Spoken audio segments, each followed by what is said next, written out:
Hello दोस्तों। तो स्वागत है आप सभी का मेरे चैनल क्रैक कंपटीशन में।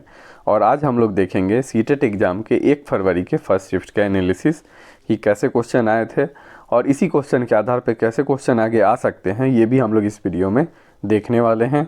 तो चलिए शुरू करते हैं। तो पहला क्वेश्चन है, विशेष अवधि के दौरान विकास प्रगति करता है लेकिन इस अवधि में समायोजन के लिए विराम करता है। यह विकास के निम्नलिखित किस नियम को अनुसरित करता है? तो इसका राइट आंसर जो हो जाएगा वो हो जाएगा फ्रेंड, चक्राकार प्रगति का सिद्धांत जो है ये कहता है। ठीक है।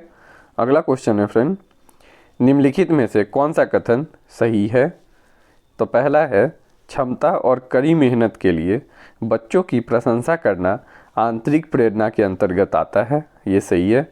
अगला, बच्चों को अच्छे ग्रेड के लिए पैसा या उपहार देना बाहरी प्रेरणा के अंतर्गत आता है, हाँ ये भी सही है। पैसा और उपहार देना जो है वो बाहरी प्रेरणा के ही अंदर आता है। ठीक है फ्रेंड। अगला क्वेश्चन है, एक बच्चा अपने इंद्रियों अंगों के माध्यम से समझकर अधिगम कर सकता है, वह किस अवस्था में है? तो वो संवेदी पेशी अवस्था में है। ठीक है। अगला क्वेश्चन है, एक शिक्षक कक्षा कार्य को एकत्र करके परीक्षण करते हैं, फिर छात्रों को उत्तीर्ण या अनुत्तीर्ण के रूप में ग्रेड देते हैं, वे क्या कर रहे हैं? तो इसका राइट आंसर होगा फ्रेंड, अधिगम का आकलन कर रहे हैं। ठीक है। अगला क्वेश्चन है, नीचे दिए गए कथनों में से एक लिंग के बारे में सच क्या है? तो इसका राइट आंसर हो जाएगा फ्रेंड, यह एक सामाजिक निर्माण प्रक्रिया है। ठीक है। अगला क्वेश्चन है, एक सुनार का बेटा एक विशेषज्ञ सुनार बन जाता है, ये उदाहरण है जैविक आनुवंशिकता का। ठीक है, आप लोग ध्यान रखिएगा। अगला क्वेश्चन है, अभिजीत हमेशा अपसारी सोच में उलझकर समस्याओं को नए तरीके से सुलझाने की कोशिश करता है, वह नए विचारों के साथ आने और समस्याओं को हल करने के लिए पूर्व ज्ञान और अनुभव का उपयोग करता है। स्टर्नबर्ग के बुद्धि के त्रिआर्किक सिद्धांत के अनुसार अभिजीत के पास किस प्रकार की बुद्धि है? ये बहुत इंपॉर्टेंट क्वेश्चन है फ्रेंड, आप लोग मार्क कर लीजिएगा। इसका राइट आंसर हो जाएगा, बच्चे के अंदर जो है सृजनात्मकता बुद्धि है। ठीक है। अगला क्वेश्चन है, वाइगोत्स्की के अनुसार निम्नलिखित में से कौन सा बौद्धिक ज्ञान का समर्थन करने और इच्छा अनुरूप अधिगम को सुगम बनाने की एक रणनीति है? तो इसका राइट आंसर हो जाएगा फ्रेंड, सहयोगात्मक अधिगम जो है इसका राइट आंसर हो जाएगा। ठीक है। अगला क्वेश्चन है, निम्नलिखित में से कौन सा सही है? तो इसका राइट आंसर हो जाएगा, मध्य बाल अवस्था की मित्रता में लड़कों की तुलना में लड़कियों में अतरंग साझा करना अधिक सामान्य होता है। ठीक है। अगला क्वेश्चन देखते हैं फ्रेंड, शिशु सबसे पहले चीज़ों को पकड़ने के लिए अपने हाथों का उपयोग करते हैं, बाद में वह उन्हें अपनी उंगलियों से पकड़ लेता है, यहाँ विकासात्मक सिद्धांत क्या कहता है? तो इसका राइट आंसर हो जाएगा फ्रेंड, विकास सामान्य से विशिष्ट की ओर बढ़ता है।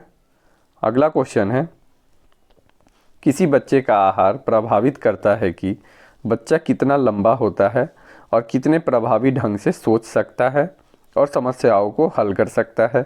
इस उदाहरण में विकास मुख्य रूप से किससे प्रभावित होता है? तो इसका राइट आंसर हो जाएगा फ्रेंड, ये परिवेश से प्रभावित होता है। ठीक है।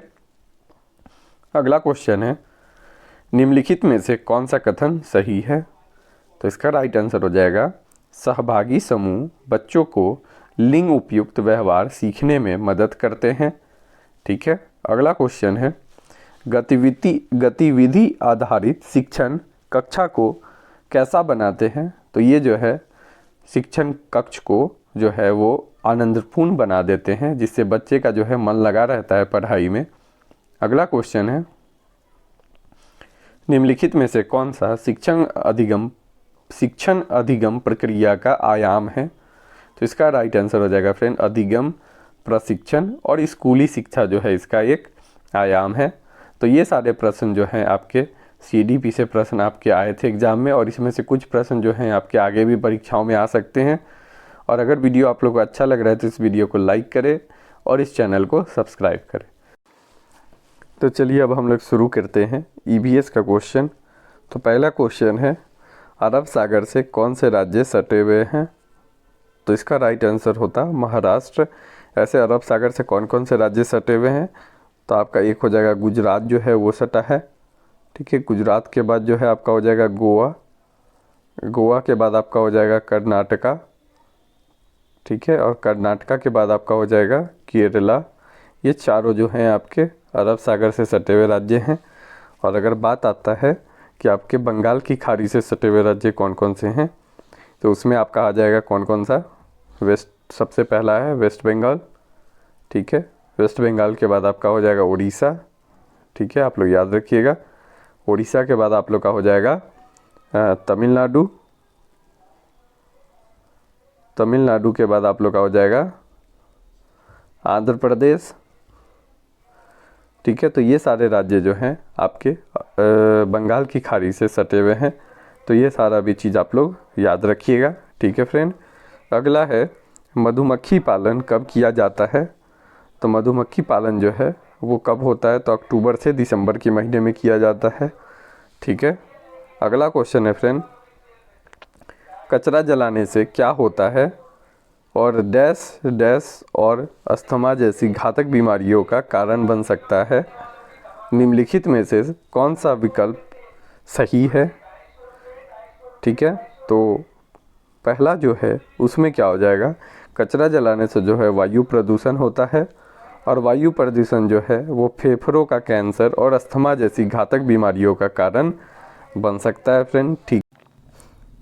अगला क्वेश्चन है, मेघा और उसके दोस्त पिंक सिटी से हैं। पिंक सिटी यानी कि जयपुर है। आप लोग जानते होंगे कि पिंक सिटी हम लोग किसको कहते हैं? जयपुर को कहते हैं। वे ताजमहल और फिर दिल्ली के लिए एक स्कूल यात्रा पर जा रहे हैं। उन्हें किस दिशा में यात्रा करनी चाहिए? तो इसका राइट आंसर हो जाएगा पहले पूर्व फिर उत्तर की ओर। अगला क्वेश्चन है, सही युग्म का चयन करें। तो इसका आंसर क्या होगा? राजस्थान जो है वहाँ पे कालबेलिया डांस होता है, ठीक है, फेस्टिवल जो है। असम में जो है बिहू और मिजोरम में क्या होता है? चिराव होता है। अगर फ्रेंड आप लोगों को वीडियो अच्छा लग रहा है तो इस वीडियो को लाइक करें और सब्सक्राइब का बटन दबा दें। और आप लोग को अगर KVS का भी वीडियो आप लोग को एक्सपेक्टेड क्वेश्चन अगर देखना चाहते हैं और प्रीवियस ईयर क्वेश्चन का रिवीजन करना चाहते हैं तो आप इस चैनल को सब्सक्राइब कर लीजिए। तो चलिए देखते हैं आगे का क्वेश्चन। निम्नलिखित में से कौन से घर के अंदर खेले जाने वाला खेल है? तो इसका राइट आंसर हो जाएगा badminton, billiards, table tennis, basketball. इसके अलावा और भी है, हम लोग चेस खेलते हैं घर के अंदर, ठीक है, हम लोग लूडो खेलते हैं घर के अंदर, ये भी ठीक है फ्रेंड। चलिए तो आगे देखते हैं। आलू एक तना है क्योंकि निम्नलिखित में से कौन सा सही है?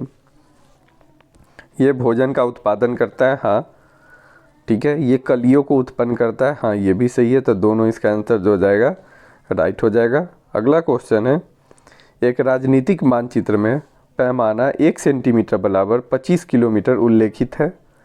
दिल्ली से मुंबई की दूरी 50 सेंटीमीटर है।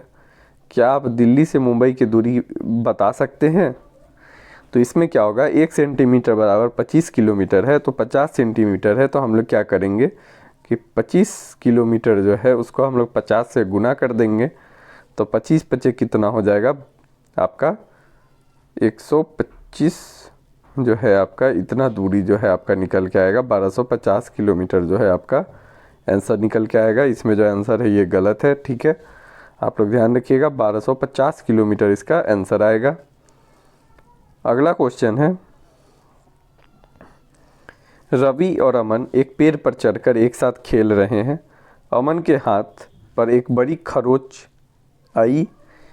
जब वह अपने घर वापस जाता है तो उसकी माँ ने अपनी रसोई से उसकी खरोंच पर एक लेप लगाती है, जो किस चीज़ का लेप होता है? तो वो एक हल्दी का लेप होता है। हल्दी के लेप से जो है कोई भी खरोंच वो थोड़ा थोड़ा करके सही हो जाता है, ठीक है फ्रेंड। अगला क्वेश्चन है, EVS कक्षा में सपाठ्यचर्या गतिविधि के एक भाग के रूप में खेल खेलते समय बच्चे समझते हैं कि वह खेल के लिए नियम नहीं बना सकते। उन्हें नियम पुस्तिका के अनुसार खेलना होता है या जिसे आमतौर पर नियम के रूप में जाना जाता है।